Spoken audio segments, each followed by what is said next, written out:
Послание председателю Китая.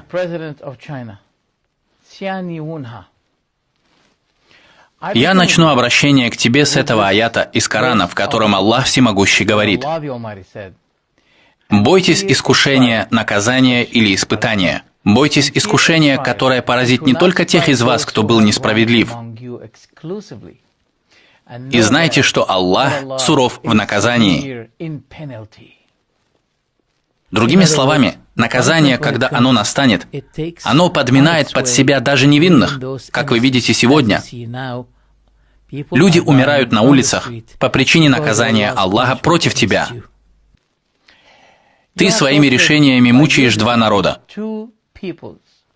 Первый — это мусульмане-уйгуры. Ты причиняешь им зло, ты лишаешь их религии, их Господа, и ты убил многих из них. Ты заточил их в лагеря, что является великим притеснением. Во многих странах организации по правам человека обвиняют тебя и призывали тебя не поступать так, но ты упорно продолжал это делать.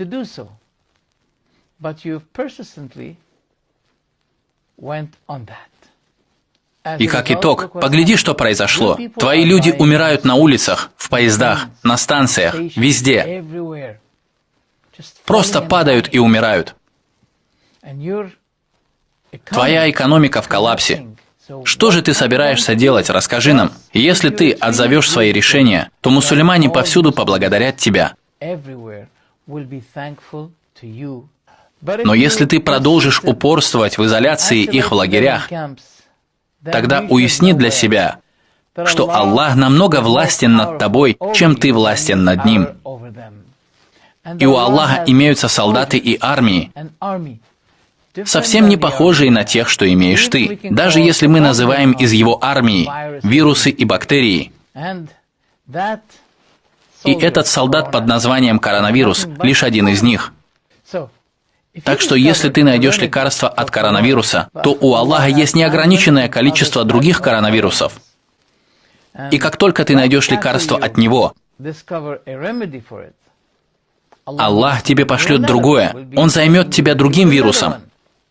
И у тебя нет выбора. Не играйся со своим Творцом. Не думай, что коронавирус — это последнее, что есть у Аллаха. Прекрати мучить уйгуров. И не думай, что твое вето может остановить наказание тебя. Если твое вето остановит твое угнетение на земле, то у тебя нет вето против Господа. Так что никакое вето и никакие солдаты не принесут тебе пользы.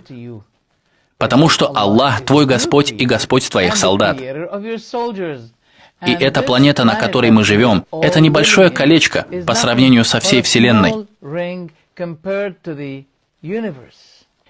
Ты открыл врата против себя и своего народа. И эти врата не в твоих руках, чтобы их закрыть, и тебе неведомо, как и где их закроют. Вот так просто, потому что моя вера и твоя вера, и вера всех творений во Вселенной, все это во власти Аллаха. Но если тебя не заботит Он, то Он позаботится о тебе, и Он вовлечет тебя в такие дела, в которых ты будешь сожалеть о содеянном. Освободи свой народ, освободи уйгуров прямо сейчас, и я буду первый, кто поблагодарит тебя за это. И все мусульмане будут благодарны тебе. И история запишет это тебе в твою копилку вплоть до судного дня.